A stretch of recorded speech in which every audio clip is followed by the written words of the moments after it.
네, 오늘 성경 말씀은 구약 신명기 말씀 보겠습니다. 신명기 16장 13절에서 15절 말씀, 신명기 16장 13절에서 15절 말씀 앞에 화면에 나와 있으니까 화면 보시면서 같이 우리 한 목소리로 쭉 읽어 가도록 하겠습니다.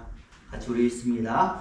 너희 타락 마당과 포도주 틀에 소출을 거두어 드린 후에 이래 동안 초막절을 지킬 것이요 절기를 지킬 때에는 너와 내 자녀와 노비와 내 성중에 거주하는 레위인과 객과 고아와 가부가 함께 즐거워하되 내 하나님 여호와께서 택하신 곳에서 너는 이래 동안 내 하나님 여호와 앞에서 절기를 지키고 내 하나님 여호와께서 내 모든 소출과 내 손으로 행한 모든 일에 복 주실 것이니 너는 온전히 즐거워할지니라. 아멘. 우리 15절까지 말씀을 읽었습니다. 오늘은 11월 셋째 주일이며 추수감사 주일입니다. 우리 옆 사람과 이렇게 인사하는데요. 감사할 일이 많도록 축복 많이 받으시길 바랍니다. 진사입니다. 감사할 일이 많도록 축복 많이 받으시기를 바랍니다. 우리 여러분, 감사도 감사의 제목이 많아야 감사할 수가 있습니다. 물론 항상 하나님 우리를 사랑하시고 은혜 주시기 때문에 아무것 받은 것 없어도 감사의 제목이 되지만 또 받은 것이 눈에 보일 때 더 기쁜 마음으로 감사할 수 있습니다. 여러분들에게 그런 눈에 보이는 축복이 많아지기를 예수 이름으로 축원을 드립니다. 옛날에 어느 도시 성문 곁에 지혜로운 노인이 하나 앉아 있었습니다. 한 청년이 와서는 이렇게 물었어요. 할아버지, 이곳은 살기 좋습니까? 제가 한번 이곳에 정착해 볼까 하는데 어떤지를 잘 모르겠습니다. 그러자 노인이 이렇게 말하는 것이죠. 그럼 자네야말로 전에 살던 곳은 살기가 괜찮았는가? 라고 다시 묻는 거예요. 이 청년이 말합니다. 네, 괜찮았습니다. 그러자 그 말을 듣고 노인이 이렇게 말했다라는 것이죠. 그래? 그럼 이곳도 살기가 꽤 괜찮은 곳이 될 것이네. 얼마 후에요. 또 다른 청년이 와서 물어요. 똑같이 묻는 겁니다. 할아버지, 이곳은 살기가 좋습니까? 예전에 청년과 똑같은 것을 물었기 때문에 노인도 똑같은 말을 또다시 물었어요. 자네가 살던 곳은 어땠는가? 이번 청년에는요, 예전과 좀 다르게 이렇게 말했습니다. 아니요, 아주 지옥 같은 곳이었어요.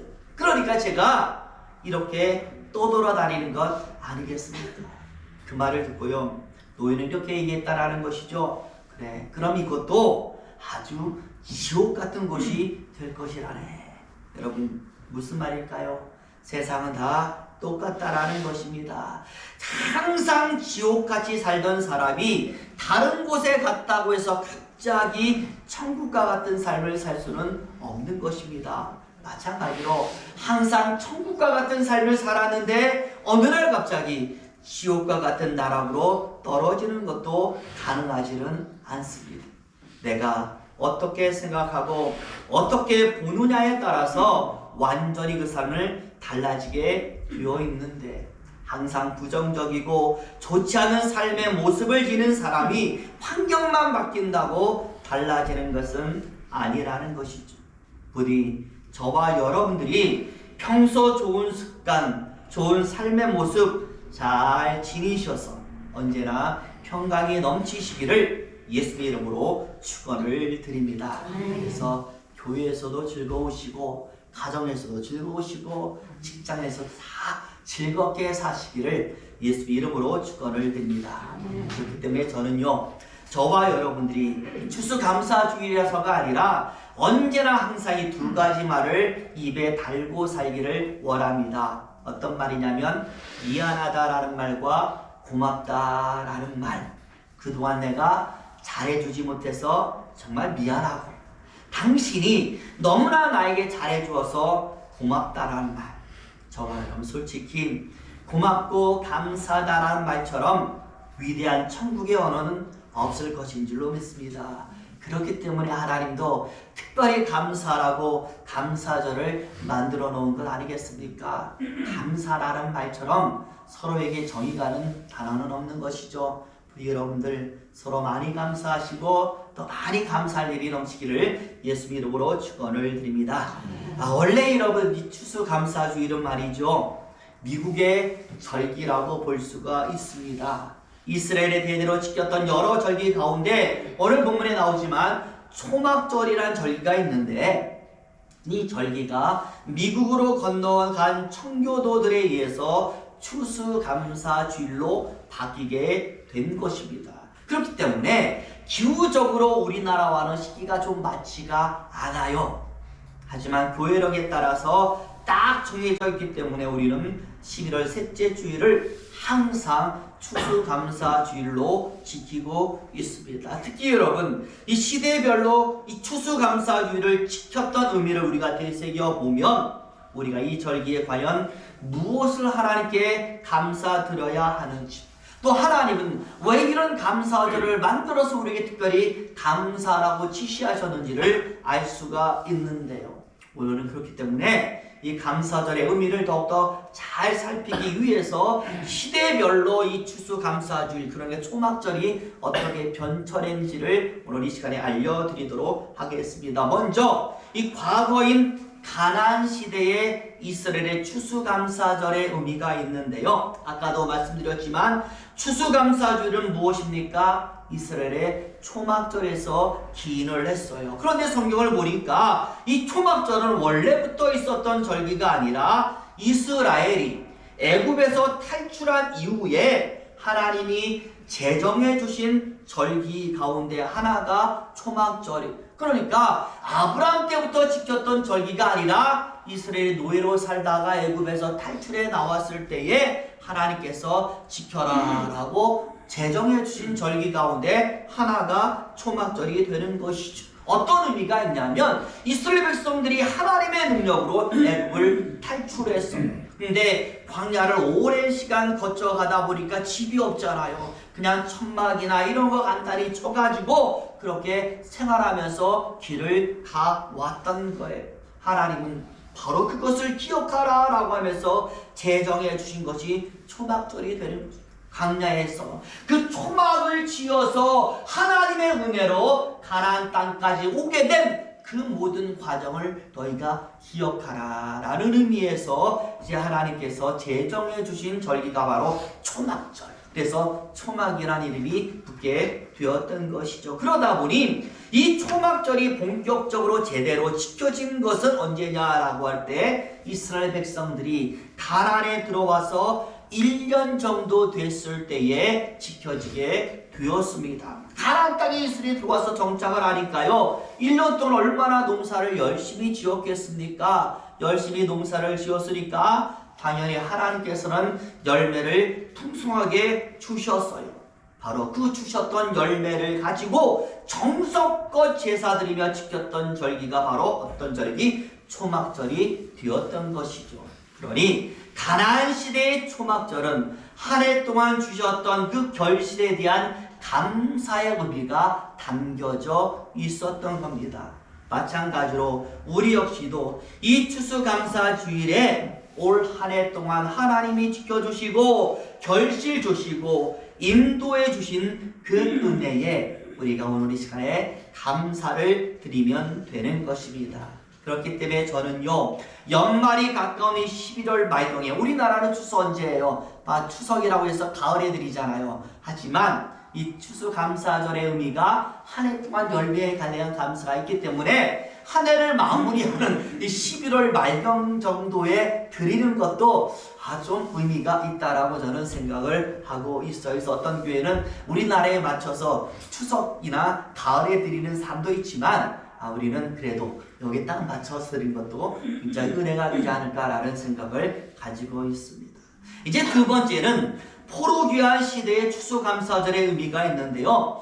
포로니까 어디로요? 자기 땅에 살지를 못하잖아요. 먼 타국에 억지로 끌려가게 되었다라는 거예요. 그런데 때가 되어서 포로 해방을 해서 이제 어디로? 본국으로 돌아오게 된 겁니다. 절기를 다 지키려 보니까 가진 게 있습니까? 아무것도 없잖아요. 여러분들이 성경을 통해서 배우지만 이스라엘 백성들이 포로에서 해방되어서 자기 고국 예루살렘으로 다 돌아보니까 다 황무지로 변했다고 말했어요. 집이 하나도 없어요. 다 폐허가 되었습니다. 그러니 돌아왔던 이스라엘 백성들이 가장 먼저 해야 될 것이 무엇입니까? 자신의 삶의 터전을 재건하는 것을 먼저 해야 되는 거예요. 집을 지어야죠. 그리고 먹고 살아야 되니까 농사도 다시 지어야죠. 여러 가지 모든 것을 재건하는데 힘을 다하다 보니까 이들은 제대로 예배 드릴 수가 없었습니다. 제대로 기도할 수도 없었습니다. 절기 역시 제대로 지킬 생각은 꿈에도 가질 수가 없었다라는, 바로 그때 누가 나타나느냐? 니에미가 나타나서 이래서 안 됩니다. 성전 건축해야 합니다. 우리가 이 땅에 다시 돌아온 것은 하나님께 예배드리기 위함입니다. 그러니 성전부터 건축하십시다 라고 성전 건축을 위해서 부르짖었고, 그리고 곧이어서 또 누가 오느냐? 에스라가 나타나서 성전을 건축하기 위해서 은혜가 있어야 되잖아요. 능력이 있어야 되잖아요. 하나님의 말씀을 가르치는 거예요. 말씀을 가르쳐서 그 말씀을 통하여 백성들이 힘을 얻을 수 있도록 만들어 주었다. 그러다 보니 다시 가르쳐준 말씀을 통하여 돌아온 예루살렘에서 바로 이 이스라엘 백성들이 초막절을 지키게 되니까 모든 백성들이 감격에 겨워서 울게 되었던 거예요. 말씀을 통하여 자신들의 아픔을 보게 되었고, 말씀을 통하여 고통의 원인을 발견했어요. 우리가 하나님의 말씀을 제대로 지키지 않아서 이렇게 되었구나. 그래서 초막절에 감사하지 않고 뭐 했어요? 통회했습니다. 자복했습니다. 그러면서 하나님의 말씀을 우리가 이제 제대로 지키겠습니다라고 결단하고 다짐했던 것이 바로 포로 해방에서 돌아왔던 이스라엘 백성들이 지켰던 초막절의 의미가 되어요. 여러분, 우리도 마찬가지입니다. 추수감사주일, 우리가 진정으로 감사해야 할 제목은 하나님이 우리에게 말씀을 주신 것인 줄로 믿습니다. 말씀이 곧 능력이잖아요. 말씀이 곧 믿음의 원천 아니겠습니까? 믿는 자에게 믿음 외에 무엇이 더 있겠습니까? 우리 예수님 말씀했잖아요. 너희가 믿음으로 살리라, 믿음으로 일어서리라, 믿음으로 구원을 얻으리라. 바로 그 믿음의 원천이 된 말씀을 우리에게 주셔서 그 말씀을 내가 듣도록 하신 것이 얼마나 은혜가 되는지를 모르는 겁니다. 추수감사주일에 우리가 감사해야 될 것은 한 해 동안 주신 하나님의 은혜와 결실뿐만이 아니라 내가 지금 이 하나님의 말씀을 내 것으로 읽고 있는 것, 이 자체를 우리는 감사드려야 될 줄로 믿습니다. 이제 마지막으로 아까 제가 말했던 청교도 시대의 추수감사절의 의미가 있는데요. 여러분, 이스라엘 백성들이 아니죠. 그들은 누굽니까? 유럽에 살던 사람들이었어요. 특히 영국에 살던 사람들이 박해를 받아서 배를 타고 신대륙으로 건너간 것이 바로 청교도예요. 그러다 보니까 처음에 신대륙을 딱 들어가니까 얼마나 꿈이 넘칠지 몰라요. 왜? 신대륙인 땅이 넓잖아요. 땅 주인이 제대로 있지 않으니까 먼저 가서 뭐하면 깃발만 꼽으면 누구 땅? 내 땅이 되니까 꿈에 풀어서 막 가는 땅 넓게 만들려고 땅 얻으려고 막 이렇게 달려가면서 달려간 곳마다 내 땅이 되니까 얼마나 기쁜 줄 몰라요. 그리고 땅이 넓으니까 이제 뭐하는 거, 농사도 하고 자기가 하고 싶은 거 다 하는데, 여러분, 농사한다고 농사가 잘 됩니까? 이 농사라는 것은요, 땅을 알아야 돼요. 그 땅의 기후를 알아야 돼요. 근데 영국에 살던 사람들이 미국의 기후에 대해서, 미국의 땅에 대해서 뭘 알겠습니까? 아무리 해도 뭐가 안 돼요. 열매가 맺히질 않고 맨날 농사가 망치는 거. 그러다 보니 이 사람들, 누구를 믿는 사람들? 청교도니까 하나님을 믿는 자들이잖아요. 안 되겠다, 뭐하자, 우리 금식 기도하자. 기도해서 하나님 열매 달라고 우리 좀 이렇게 작정하자 하고 금식 기도를 했어요. 근데 금식 기도한다고 열매가 맺히는 게 아니더라. 기도한다고 뭐가 잘 되는 것이 아니더라. 그러다 보니 얼마나 낙담했겠습니까? 그런 가운데 어떤 한 사람이 딱 일어나서 소리치는데 이렇게 소리를 쳤어요. 여러분, 우리가 금식 기도하고 농사 짓고 이런 거 중요하지만 지금까지 우리가 이 땅에 와서 하나님에 대해서 제대로 감사한 적이 한 번도 없었습니다. 이렇게 넓은 땅을 주셨는데도 불구하고 우리 얼마나 받게 받았습니까? 새로운 대로에서 마음껏 하나님께 예배하고 넓은 땅을 주셨는데도 불구하고 한 번도 하나님께 감사한 적이 없어요. 그러니까 우리 지금부터라도 하나님께 기간을 정해서 제대로 감사하는 날을 만듭시다 라고 해서 제정한 것이 뭐예요? 추수감사주일이 된 거예요. 그래가지고 추위와 배고픔 속에서도 감사를 했고 농사의 실패로 결실은 없지만 하나님이 도와주시면 내년에는 더 잘 되겠지라는 소망과 희망으로 그들은 감사절을 지켰어요. 이게 바로 추수감사절의 원리가 되는 것이죠. 그러니 저와 여러분, 최초의 추수감사절은 추수가 많아서 하나님께 기쁨으로 감사를 드렸던 절기가 아니라 추수가 없었지만 열매가 없었지만 앞으로 주실 축복을 기대하면서 미리 감사드린 미래적인 의미에서의 추수감사절이 되었던 미래에 주셨던 축복. 여러분, 성경이 한 말과 똑같지 않습니까? 성경은 말합니다. 믿음은 현재 내가 주신 그 축복을 보면서 감사하는 것이 아니라 바라는 것들의 실상이요 보지 못하는 것들의 증거라. 지금은 보여지는 것이 없고 지금은 만져지는 것이 없지만 반드시 주시리라 믿고 바라보고 나갔더니 실제로 얻어지고 받게 되더라. 이게 믿음의 의미 아니겠습니까? 그래서 추수감사주일은 믿음의 결정체가 되는 것이죠. 그러니 저와 여러분, 과연 오늘 이 추수감사주일에 우리가 무엇을 감사드려야 되겠습니까? 믿음 주심을 감사해야 되는 것이고, 이 믿음으로 이제 앞으로 내가 소망하는 바를 다 얻게 될 것이니 우리는 감사해야 될 줄로 믿습니다. 제가 오늘 설교 말씀을 준비하면서 감사라는 히브리 단어가 뭘까라고 한번 생각해 보면서 히브리어 사전을 살펴봤더니 히브리어로 감사라는 단어는 토다라고 되어 있더라고요. 근데 이 토다라는 단어가 그냥 있는 단어가 아니라 야다라는 단어에서 파생된 단어예요. 야다가 무슨 뜻인가 봤더니 야다는요, 경배하다, 예배하다라는 뜻이 있어요. 경배하고 예배하는 의미가 뭐로 발전된 거예요? 감사로 발전이 된. 그리고 호두라는 단어 역시도 번역으로는, 우리나라 번역으로는 감사로 번역이 되었는데 원래 이 호두라는 뜻은 존귀와 영광이에요.